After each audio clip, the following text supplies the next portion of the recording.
La salut, felicitări cu victoria de astăzi. Mulțumesc. În semifinal ați câștigat echipa Cantemir 2-1. Un comentariu după meci. Acest meci, sincer să vă spun, era unul dintre cele mai aprige, cele mai emotive din tot campionatul acesta. Eu cred că și în final vom câștiga, dar asta pe urmă. Era un meci bun, era un meci a două puteri foarte mari și cred că noi astăzi am arătat că noi suntem cei mai buni. A reușit golul victoriei în meciul de astăzi. Ce emoții după meci?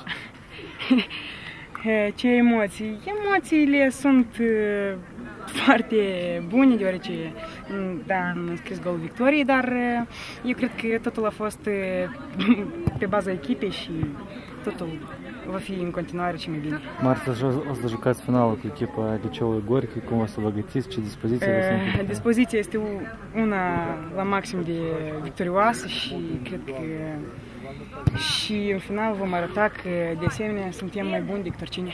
Un comentariu despre acest turneu care a fost organizat de Telus Cup. Turneul este bun, arbitrajul de asemenea tot așa. Este unul dintre cele mai bune turnee la care eu am participat. Înainte de a participa la acest turneu, ați așteptat că să ajungeți până în final? Noi așteptăm până acum că vom câștiga și vom lua primul loc.